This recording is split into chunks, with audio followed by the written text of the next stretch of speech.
সেই মোৰ খাই খুৱাই আৰু বনাই ভাল পোৱা বন্ধু বান্ধৱীসকল কেনে আছে? মই কিন্তু ভালে নাই বুজিছে। মাতটো শুনি চাগে গম পাইছে। একদম পানী লাগি জ্বৰ কাহ কমাই নাই। জ্বৰ কমিলে বাৰু, কিন্তু এতিয়া কাহটো আছে, মাতটো ভাগি আছে আৰু বস্তুবোৰ ইমান তিতা পাওঁ একো খাব নোৱাৰোঁ। আজি মই ৰেচিপি বুলি নহয়, মানে মই এইকেইদিন এই বস্তুটো খাই জীয়াই আছোঁ বুলি ক'ব লাগিব। আৰু ভাবিলোঁ যেতিয়া এইটো ছিজনে হয় নহয়, এনেকুৱা চবৰে হোৱা পানী লগা জ্বৰ কাহ মুখ তিতা লগা খাবতো লাগিবই।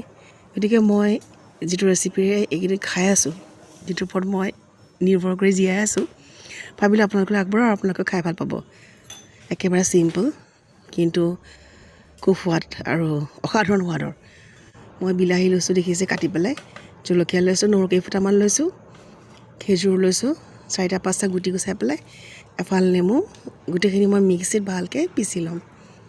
খুবেই সহজ বনাব ৰেচিপিটো কিন্তু দেই, কিন্তু খাবলৈ মানে খালে গম পাব, এবাৰ বনাই চাব।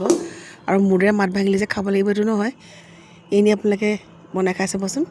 এইটো হৈ গ'ল পেষ্টটো। এতিয়া মই কেৰাহী এখনত মিঠাতেল দিছোঁ, অকণমান সৰহকৈ দিছোঁ।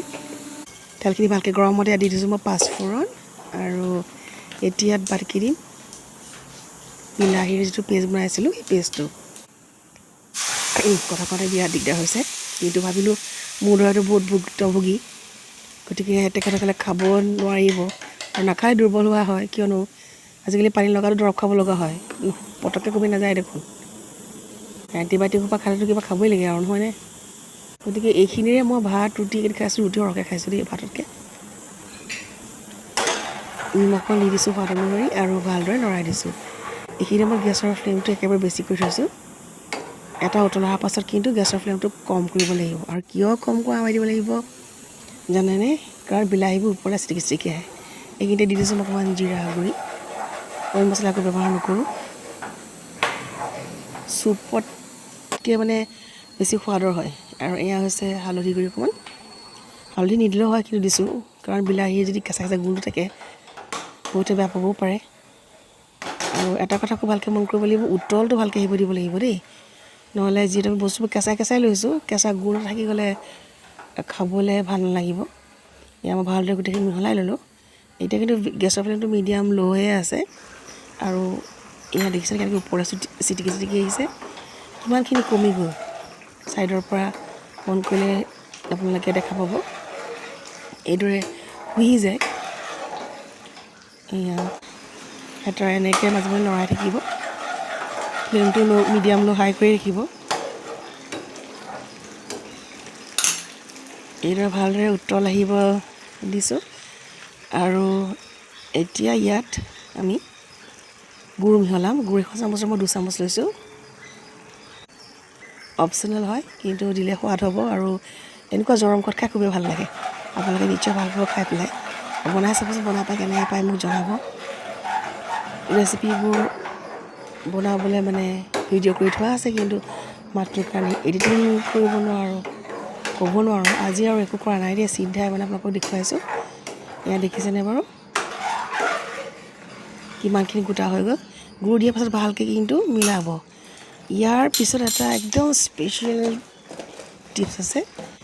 এই দেখিছেনে খুব ভালকৈ উতল আহিছে। এতিয়া খুব ভালকৈ উতল অহাৰ পাছত আমি হেতাখনেৰে এইদৰে একেৰাহে গন্তি কৰি পেলাই 30ৰ পৰা 50 বাৰ লৰাব লাগিব। ঠিক এইদৰে একেবাৰে নেৰিব। 1 2 3 4 5 6 7 8কৈ গন্তি কৰিব। মই তেনেকৈ কৰোঁ। এনেকুৱা কৰিলে গোটা হৈ যোৱাৰ লগতে ইয়াৰ যিটো টেষ্ট দুগুণ বাঢ়ি যায়। এতিয়া গেছৰ ফ্লেমটো কৰিলোঁ অফ। এটা বাউলত ল'ম আৰু খাম। এইখিনি আপোনালোকে এয়াৰটাইট কণ্টেইনাৰত বহুত দিনলৈকে ৰাখি থৈ খাব পাৰে। প্ৰায় 15-20 দিন। ফ্ৰিজৰ বাহিৰত যিহেতু ঠাণ্ডা, গতিকে 10 দিনলৈ আৰামত থ'ব পাৰিব। ইমান দিনত নাথাকে আচলতে, 2 দিনতে শেষ হৈ যায়। আৰু এইখিনি মানে ভাতৰ লগত সানি খাওক, লুচিৰ লগত খাওক, পৰঠাৰ লগত খাওক, জিৰৰ লগত নাখাওক, কেনে খাই ভাল লাগে। আৰু মানে এইখিনিৰে মোৰ এইকেইদিন পেটত খাদ্য গৈ আছে।